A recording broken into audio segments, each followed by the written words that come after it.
Oh my goodness, we are coming to the end of Diary of a New Idol. Month three, it's been crazy. It seems like it's been forever, but just yesterday, all at the same time. I think one of the great things about once you get into month three, you really start to feel comfortable in your role, not cocky, but comfortable. Usually by this time, you've completed some type of project, whether it's a small project or a larger project, you've gotten the feedback, hopefully the project went well. So you really start to feel like, okay, I think I may know what I'm doing a little bit, and you can really just kind of rest and really get comfortable in your role. You also feel more comfortable kind of making some of those changes and maybe implementing some of those ideas that you have. And, hopefully your manager is more receptive to that, and you just kind of really have started to build those relationships. So that's been probably one of the best things about kind of making it to month three, is just really starting to feel like I'm more comfortable in my role. So for this month, we wanted to focus on kind of like the design process and how you receive a project and what you did to kind of get to the end. So I always want to put this disclaimer in. It depends on your organization. So every organization and company is different. So my process will likely not be the same as someone else's process, or there could be similar things or not. So just kind of take it with a grain of salt, but just wanted to kind of walk you through, the thought process.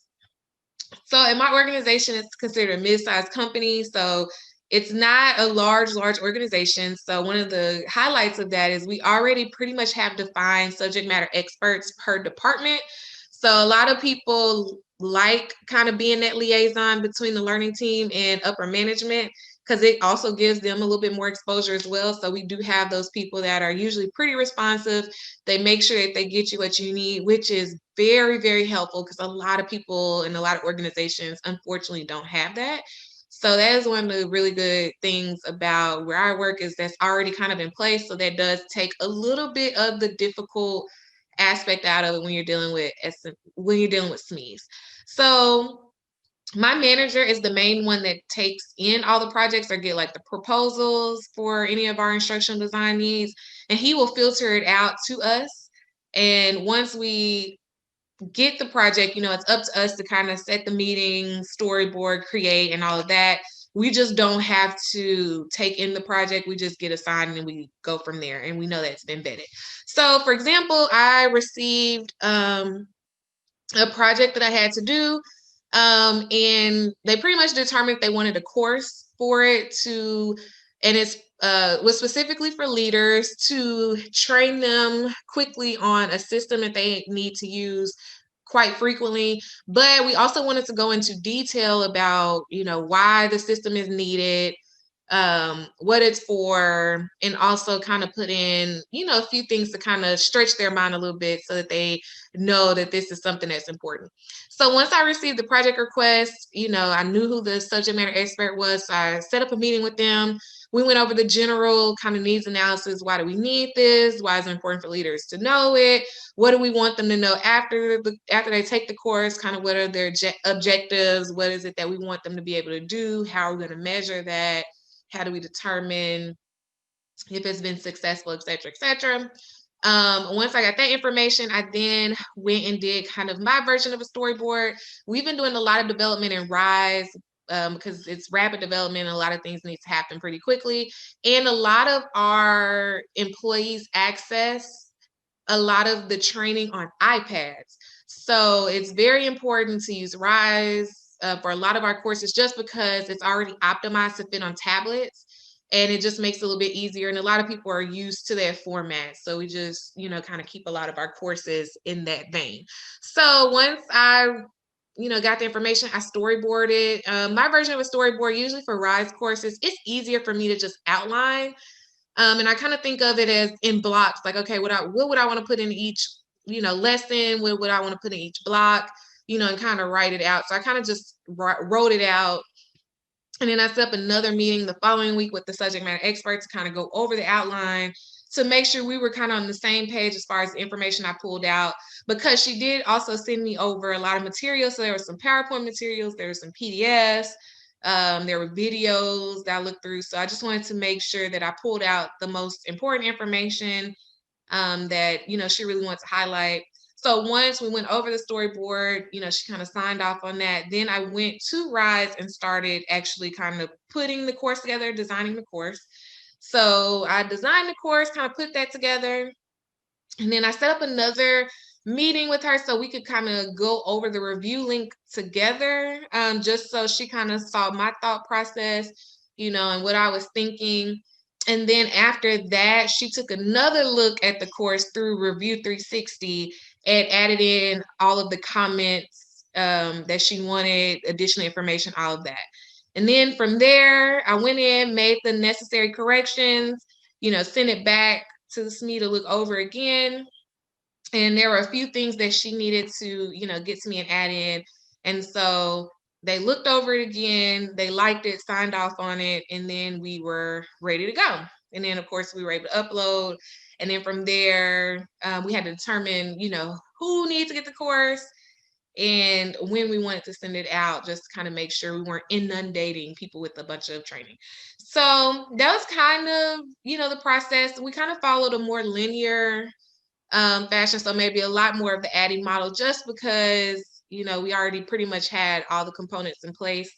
It was a lot of back and forth. One thing I always like to do is, have them look over it after I complete each kind of iteration of the project, just because you don't want to do too much work and they're like, no, no, no, you have to go back and change a lot of stuff. One thing I have found in a couple of projects is you could get information. So like one project, I received a PowerPoint template that supposedly was already approved, and all the information in the PowerPoint was approved. So, I pulled different elements from the PowerPoint, and then when I sent it off to review, I got it back and they're like, oh no, this isn't right. Why would we use this step? And it was funny because I was like, well, this is the approved PowerPoint that your team signed off on and said was okay. So obviously somebody kind of dropped the ball in looking over the material. So there's a few things like that that you'll get, but you just kind of laugh it off and move forward. One thing I would always say is make sure you, follow up and document that follow up. So if you're following up, always try to do it via email. Or if you do it through chat or phone, just kind of write down a synopsis of that, so that if it ever comes back and there's some issues, you can always show that, hey, I followed up on this day, I never got anything back, no one ever did this, this, and that. And, it just kind of, shows that you were staying on top of everything. So I hope that this has been helpful for anyone that is kind of new in the role or will be taking a new idol role. I think just personally documenting this process has been very easy for me and helpful for me, because it's been a way to kind of reflect and look back on things. And so now, as I've kind of gotten more comfortable in my role and, got a few projects under my belt, I am, going to focus on kind of how do I take myself to the next level within the organization, and kind of the things that I need to do to kind of go to that next level of instructional designer and the next level within organization. So once again, I hope you enjoyed it. It's been a joy to do this with Christy and really just document our experiences. We're wrapping up our series and we are talking about our instructional design process and what works best for us in our companies. So the instructional design department is very new to my company, as I've probably mentioned in a previous video. So I'm still teaching the people on my team and the stakeholders and subject matter experts kind of how to respond, for instance, with feedback or just how to present materials to me that can save time and be the most efficient. So I started out on my process trying to go through the whole, ADDIE system, and it didn't really work for me, simply because they were not when I say they, the stakeholders and subject matter experts were not familiar with storyboards or giving feedback in general.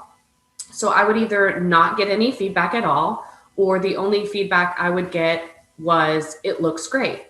Then when I would send them version 1 of my developed storyline course, that's when I would get a lot of feedback. I think they just didn't know how to read a storyboard.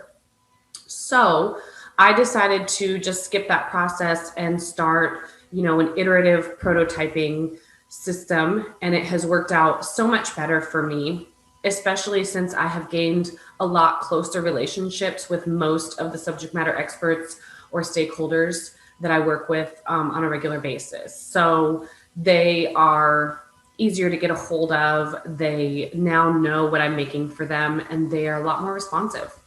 So let's go through my whole process.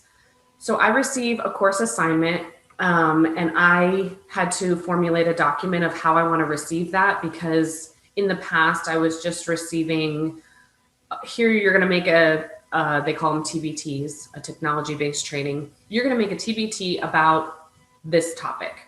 And that's all I would get from my learning consultant. And so then I had to start from scratch. Okay, well, why are we doing this? I would do all of that research, which I still like to know those things. But now I put the burden of proof on the learning consultant or the person requesting the course. So I constructed a document for them that asks all the questions I need to know as a baseline in order to get this course moving. So for instance, I ask, is this an existing course and I'm just replacing it? Am I supplementing a training that's already happening? Or is this brand new and it's the only training they're going to be getting on this topic? I ask who the subject matter experts and the stakeholders are, and I learned that lesson the hard way. I was not given anyone for one of my projects. And then when I went to who I thought was the subject matter expert, they pointed me to somebody else, who pointed me to somebody else, who pointed me to somebody else. And it took me forever to find the person that I needed to go to. So now I have this document that the learning consultant will fill out for me, and it gives me all the information I need to know. And then I still need to go and do some background work, but it gives me that baseline. Then I go ahead and set a meeting with the people who she has said requested this meeting, and and it's usually just a half-hour meeting, and get their take on, from the mouths of babes, or whatever you want to say, from the horse's mouth, what they really want. And so I think speaking to them, even though I do ask for that document, it may seem like a waste of time, but it gives me their perspective so I can talk through some ideas with them. And because we are a smaller department, that really works. That probably would not work with a larger department, but it works for me. And then if possible, it's not really possible right now remotely all the time, but if possible, I like to shadow the typical user, the person who would be taking this course. So for instance, I had to build a course. It was kind of a tutorial course teaching customer service representatives how to use their phone software that hooks up to their computer and hooks them into the call queue system. So I asked for a meeting with one of the customer service reps, senior reps, and asked her if I could just sit in on several calls to see what the basic functions were and how she used the system. And I think that's really important to see, what is this being used for, and how are they going to be using it? And that works for a tutorial, but it can also work for if you're doing more of a soft skill training, because if you shadow that person and see how they're interacting with the customer, or how they're interacting with a product, whatever you need to look at, I think shadowing the end user is really valuable. So then I take that information and I first just make the shell of my course.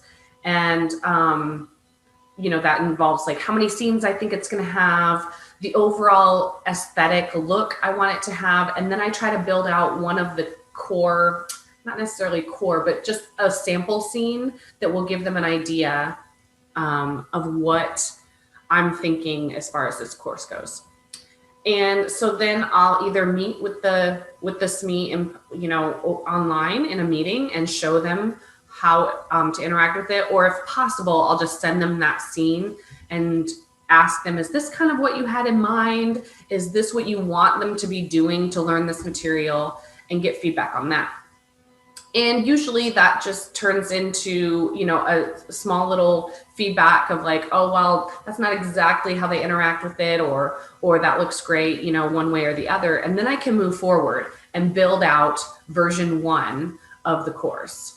So for my small department, this works really well and saves me a lot of time instead of building out the entire storyboard where I might be totally off base and spending, you know, several days on that and sending that out and then getting back that I need to start all over again.